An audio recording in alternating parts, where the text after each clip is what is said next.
So I'm Dan Roberts. I'm the co-founder of Scout, and I'm going to talk a little bit today about independent crowdfunding. So a little different take from Indiegogo or Kickstarter, where you're actually hosting all the pre-ordering activity and order processing on your own company website. So this is a approach that we took with Scout. And Scout, just a little bit of background on our campaign. It's a do-it-yourself wireless home security system. And the idea is that we want to create a more open, affordable, modern take on home security. So we launched our campaign in February of this year. And like most crowdfunding campaigns, we gave ourselves a 30-day window to raise $180,000. In that 30-day window, we did over $190,000.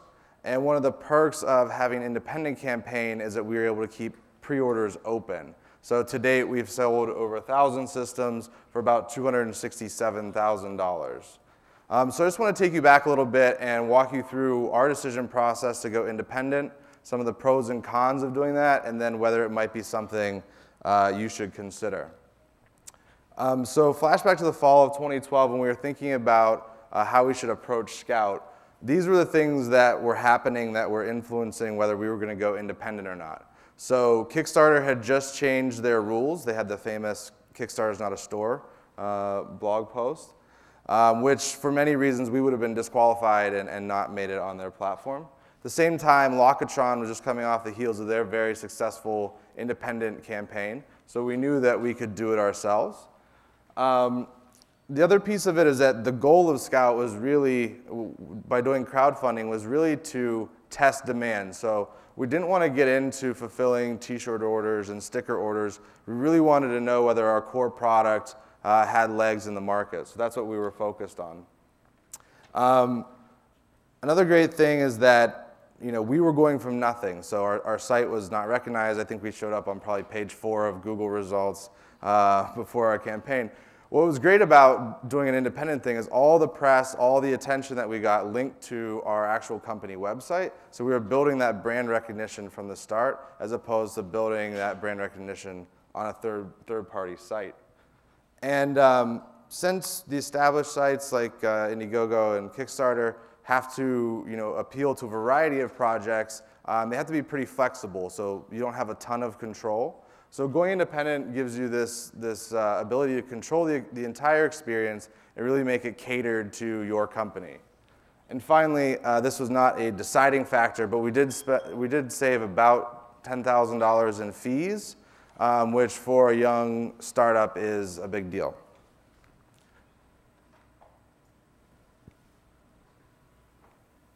So this is just a quick sort of pros and cons of going with an established site versus an independent site. And I'm not going to go through each of these, but just to summarize it, that you're getting an established brand when you go with a dedicated site like Indiegogo.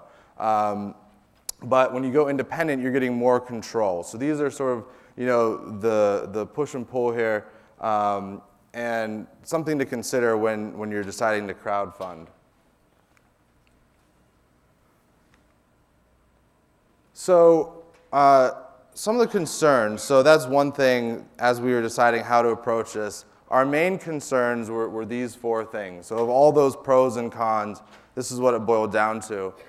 Can we replace the user base? So when you forego Indiegogo or Kickstarter, you're foregoing a huge established user base of people that have used those systems. They trust it, they know how to find you. That's a big thing to choose not to leverage. Will visitors trust our site enough to purchase? Also a big deal since you need pre-orders. Are we relying too much on PR? And when should we charge the customer? So these last 2 questions ended up being kind of a wash. Whether you go with an independent site or a dedicated site, you're going to need an awesome PR campaign. So we knew regardless we were going to need that, so that was sort of out of consideration.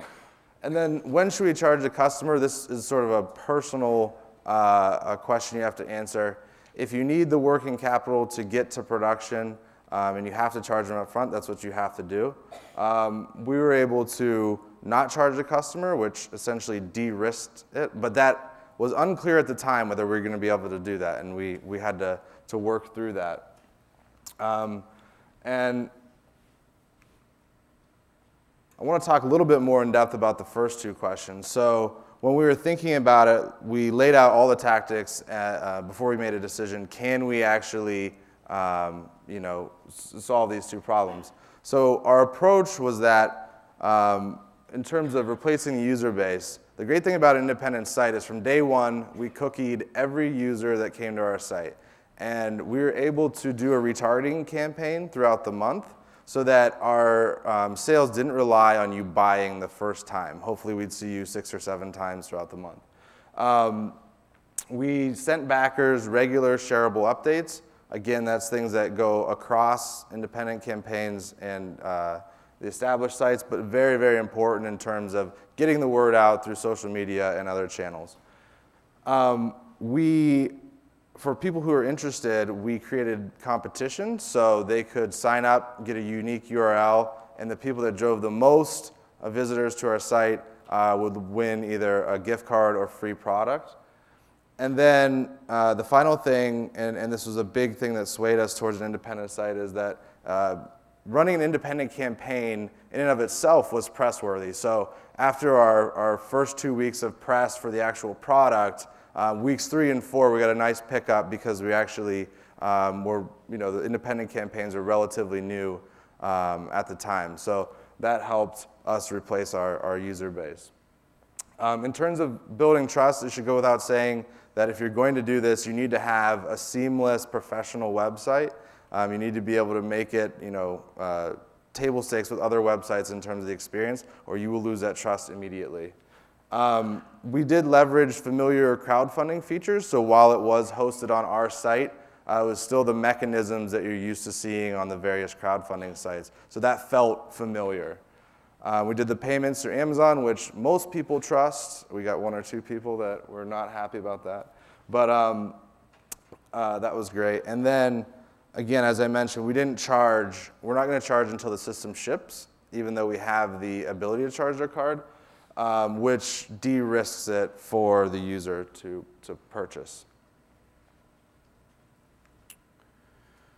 So just wanted to wrap up here, and for those of you who may be considering or wrestling with the decision, should you go independent? Certainly we see it as an exciting thing. We use it successfully, and we see more people doing it, but it's definitely not the plug-and-play scenario that you have with some of the established sites. Locktron helped us start to get there with their open sourcing of their template, but it's not for everyone. There's coding required. You're going to have a couple weeks worth of work to get it really to where it needs to be. And if you want to be on a particular site and you're disqualified, you may not have a choice. So if you're going to do it, here's what you need. You need a strong development team with maybe a week or 2 worth of time to work on the site. I would recommend some on the team have PR experience, or that you have a little bit of budget or bartering set aside for PR help, because that was extremely helpful. In our 3rd week of our campaign, our PR person had been selling Mashable on the story for literally 3 weeks. They would not bite, and finally they broke, and that ended up being $22,000 in orders. So it really made the campaign happen. So you definitely need that help. Full-time team, I wouldn't try to go independent on the nights and weekends. And then if you can do it, flexibility on payment timing will help your orders, but of course not everyone's going to be able to do that. So that's Scout. If anyone has any questions, grab me in the break, and I'd love to chat. Thank you.